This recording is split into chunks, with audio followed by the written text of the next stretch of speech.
북한의 무인기 침공을 둘러싼 파장이 계속 이어지고 있습니다. 야권에서는 윤 대통령의 대응을 계속 문제 삼고 있죠. 여기에 반박하는 성격으로 대통령실에서는 오늘 윤 대통령의 군에 대한 질타 및 지시 내용을 자세히 공개했습니다. 그런 가운데 어제 새때에 이어서 오늘 새벽에는 풍선을 북한 무인기로 오인해 대응에 나서는 소동이 또 벌어졌는데요. 관련 소식을 유한울 체커가 정리했습니다. 네, 5시 하면 다정해 정의원들의 뉴스 큐레이터 울체커입니다. 이번 주도 벌써 중간까지 왔습니다. 수요일의 뉴스픽 5 바로 시작해 보겠습니다. 네, 오늘 준비한 소식은요. 새때에 이어 풍선, 사각지대 보조금, 연쇄살인, 중국을 막아라, 사생활 모욕으로 잡아봤습니다. 정 의원님들 평온한 밤 보내셨습니까? 서울 등 수도권에 사시는 정 의원님들 중에는 정체불명의 굉음에 시달렸다 하는 분도 계실 것 같습니다. 북한의 무인기 침범 소식까지 들려온 터라서요. 이 소리 그냥 흘려보내지 못하고 두려움에 떨었다는 수도권 주민들의 경험담도 곳곳에서 확인 가능했는데요.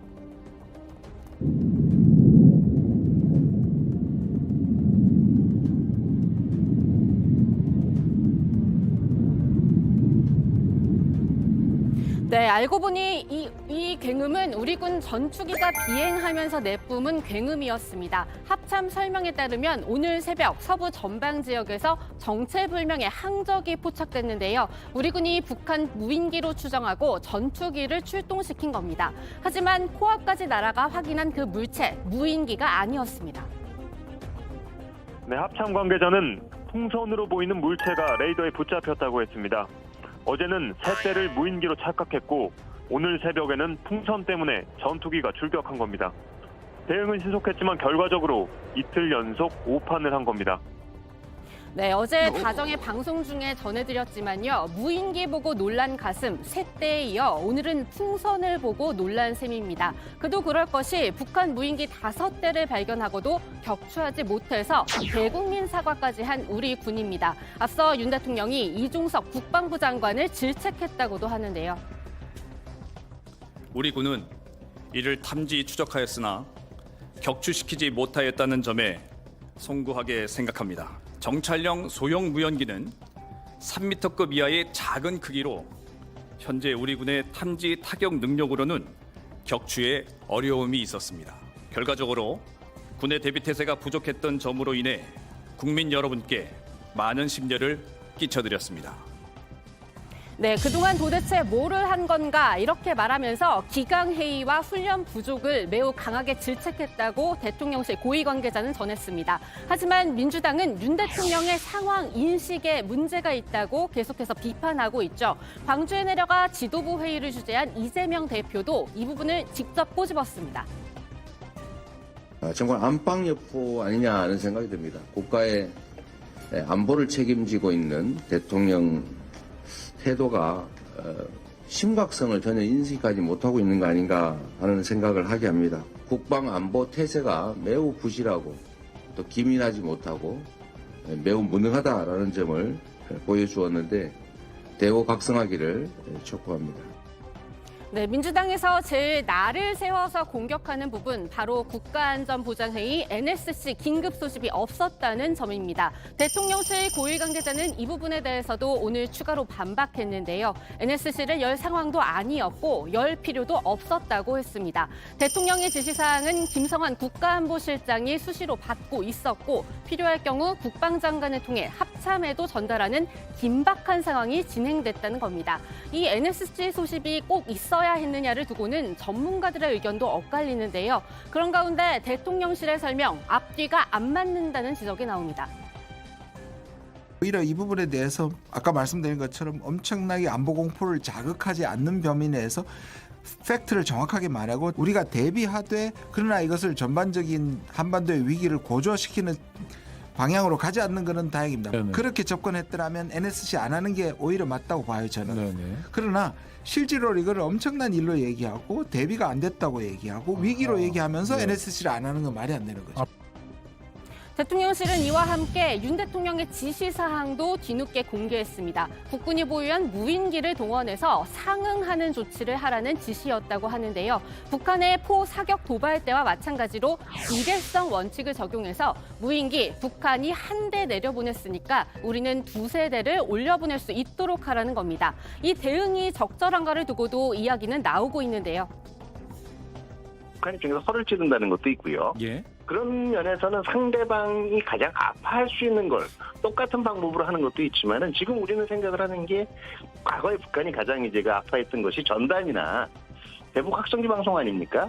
이런 경우에는 제기하는 방안도 이제는 고려를 해볼 필요가 있어요. 네, 물론 여기에 대한 의견은 제각각이더라도요. 이제 북한에 또다시 허를 찔리지 않을 시스템적인 재정비가 필요한 시점이란 점은 분명해 보입니다. 윤 대통령은 그 일환으로 어제 국무회의에서 드론 부대 조기 창설까지 언급했죠.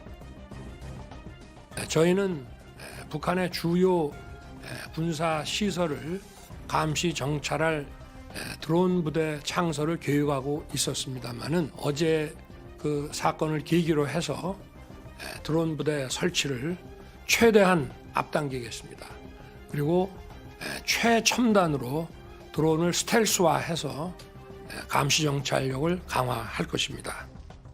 그런데 이번엔 이 발언이 드론 부대 논쟁으로 옮겨붙는 모양새입니다. 민주당에선 드론 부대 2018년에 이미 창설됐다고 지적하고 나섰는데요. 문재인 청와대 출신 윤건영 의원은 구체적인 타임라인으로까지 정리를 하면서 반박했습니다. 문재인 정부 시절이던 2018년 9월 육군은 드론봇 전투단을 창설했습니다. 초소형 드론을 잡는 무기체계도 2021년 6월 시범 운영을 시작했습니다. 있는 시스템도 전투단도 제대로 작동하지 못한 것은 윤석열 정부의 잘못이지 전임 정부를 탓할 일이 아닙니다. 실제 이 드론봇 전투단을 홍보하는 영상 국방부에서 운영 중인 유튜브 채널에서도 쉽게 찾아볼 수 있습니다. 우리 군가에도 이 드론봇이라는 가사가 등장한다고 합니다.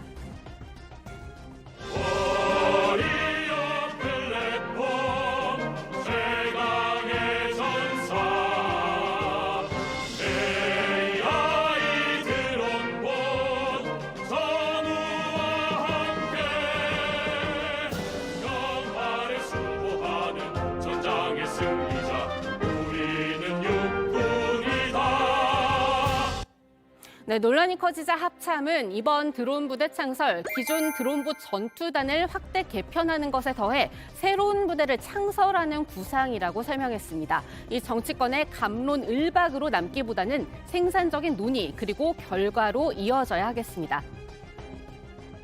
국민들 보기에는 좀 짜증나요. 국방 안보 이슈마저 현 정권 탓, 전 정권 탓. 북한이 또 이런다. 계속 이런다. 우리도 강경하게 맞서야 되고 또 지금 못한 건 못하지만은 뭔가를 보여줘야 된다라는 보수화 강경화의 흐름. 그러니까 현 정부에 대해서 책임을 묻는 흐름과 보수화 강경화의 흐름이 교차하는 거죠. 네, 두 번째 픽은 사각지대 보조금입니다. 대통령실이 오늘 오전 비영리 민간단체에 지원한 국고보조금 실태 조사 결과를 발표했습니다. 여기에 따르면 2016년 박근혜 정부에서 3조 원대였던 1년치 보조금은 2022년 5조 원대로 늘었습니다. 지원 단체도 같은 기간 4,000개 넘게 늘었습니다.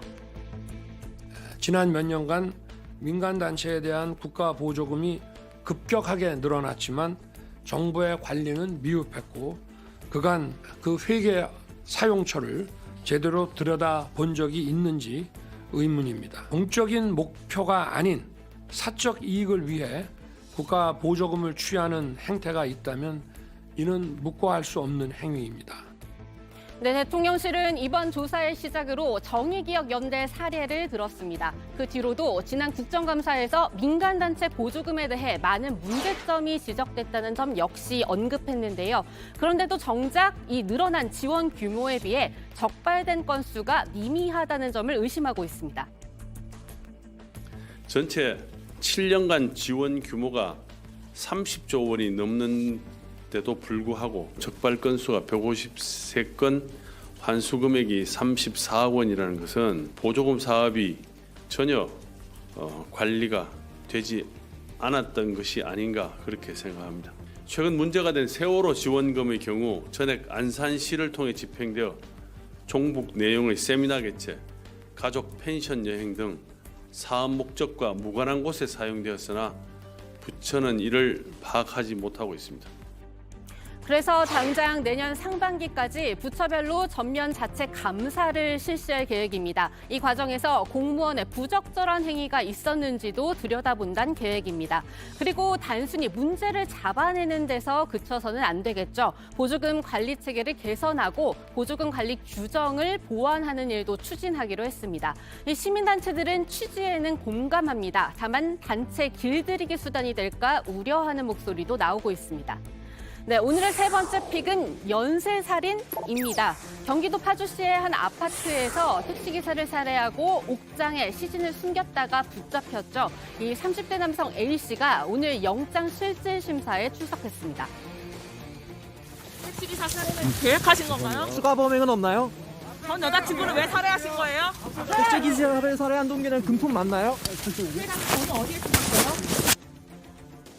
A씨는 범행을 저지른 아파트 명의자인 전 동거녀 50대 B씨를 살해한 혐의도 자백했는데요. 지난 8월 살해에서 차량용 루프백에 담아 버린 것으로 경찰 조사 결과 드러났습니다. 경찰은 이 시신을 찾기 위해 한강 하구 일대에서 수색 작업을 벌이고 있지만 난항을 겪고 있다고 합니다. 수색 지역에 유실된 지뢰가 있을 수 있다는 군 당국의 통보에 이 육상 수색 작업마저 멈춰선 상태라고 하는데요. 경찰은 연쇄 살인 가능성까지도 열어두고 있습니다. 이 남자가 현재 가지고 있는 타인의 물품이 많이 있답니다. 그래서 그 타인의 물품들의 주인을 찾아가지고 계속 연락을 해보는 와중에 있는 것 같아요. 생존 여부를. 이 사람이 온라인을 많이 사용한 것 같아요. 그러면 그 온라인상에서 이 사람과 서로 뭔가 만남이 추정되는 사람들을 모두 찾아내야 되는 게 아닌가 그런 생각이 듭니다.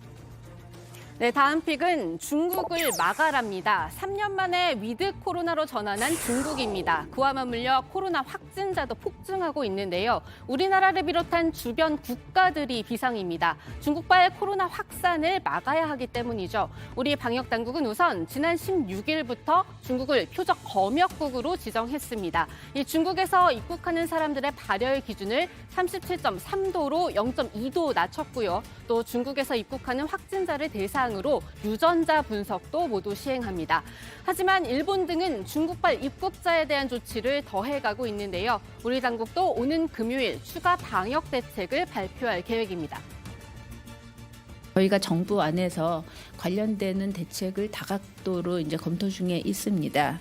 그래서 이 이제 검토를 마치고 이번 주 금요일 날 중대본 회의에 안건 상정하고 발표해 드릴 예정입니다.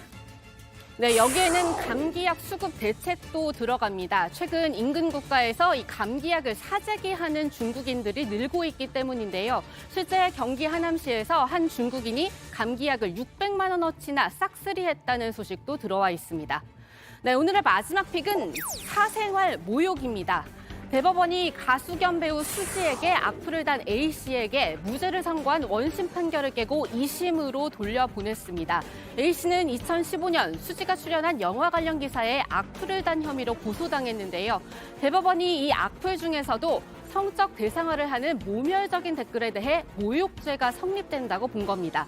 이 모욕이 되는 만큼 제가 직접 언급하지는 않겠지만요. 공적 인물에 관한 댓글도 사생활 관련 내용이거나 혐오 표현에는 표현의 자유를 마냥 인정할 수 없다는 법원의 판결 취지 다들 명심하셨으면 좋겠습니다. 네, 오늘의 뉴스픽은 여기까지입니다. 들어가서 원픽 뽑겠습니다. 뉴스픽 5였습니다.